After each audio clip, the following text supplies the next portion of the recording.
Sir ఇప్పుడు అన్ని భూమి చట్టాలు కలిపి ఒకే చట్టంగా తీసుకొస్తానని రెవెన్యూ శాఖ మంత్రి ప్రకటించిన నేపథ్యంలో అసలు ఇప్పుడు తెలంగాణలో అమలున్న చట్టాలు ఎన్ని, వాటన్నిటికీ ఒకే చట్టంగా తేవడం వల్ల ఉపయోగాలేంటి? ఇప్పుడు ఏదైనా నేరాలకు సంబంధించి అనుకో, నేను ఈ పని చేస్తే నేరమా కాదంటే ఇండియన్ పీనల్ కోడ్లో చూస్తే సరిపోతుంది. ఇండియన్ పీనల్ కోడ్ స్థానంలో కొత్త క్రిమినల్ చట్టాలు జూలై 1 నుంచి అమల్లోకి వచ్చినాయి. నేరాలకు సంబంధించి ఒక చట్టం ఉంది. సివిల్ కోర్టు కేసులకు సంబంధించి కోర్టుకు వెళ్ళాలి, ఏ విధంగా కేసులు వేసుకోవాలి, ఏం చేయాలంటే సిపిసి అని ఒక చట్టం ఉంది. సివిల్ ప్రొసీజర్ కూడా ఒకటి ఉంది. మరి భూములకు సంబంధించి నా హక్కులేంటి, సమస్య వస్తే ఎక్కడికి పోవాలి, ఎట్లా పోవాలి చూడాలి అంటే తెలంగాణలో 124 చట్టాలు ఎత్తుక్కోవాలి. మీ భూమి ఏంటి అనే దాన్ని బట్టి చట్టం మారుతుంది. మీ భూమి ఎట్లా సంక్రమించిన దాన్ని బట్టి కూడా చట్టాలు మారిపోతాయి. ఈ 124 చట్టాల్లో చాలా చట్టాలు అప్పటి అవసరాలకు అనుగుణంగా చేసుకున్నాయి. కొన్ని ఇప్పుడు అవసరమే లేదు, కొన్ని కాలం చెల్లిపోయిన చట్టాలు, కొన్ని ఇప్పటి అవసరాలకు అనుగుణంగా మార్చాల్సిన చట్టాలు.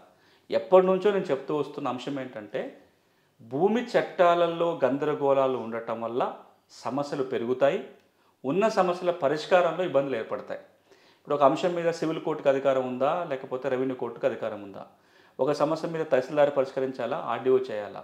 ఈ భూమి సమస్య మీద ఈ చట్టం వర్తిస్తుందా, ఇంకో చట్టం వర్తిస్తుందా? ఈ గందరగోళాలు పోవాలి అంటే ఉన్న చట్టాలన్నీ కలిపి ఒకే చట్టంగా చేసుకోగలిగితే, అది భూమి చట్టమనో రెవెన్యూ కోడ్ అనో ఇంకేదో పేరుతోటి, ఈ గందరగోళాలు పోయి భూ పరిపాలన చేసే వాళ్ళకు సులభం అవుతుంది, భూమి ఉన్న వాళ్ళకి కూడా ఒక చట్టం ఉండటం వల్ల మేలు జరుగుతుంది.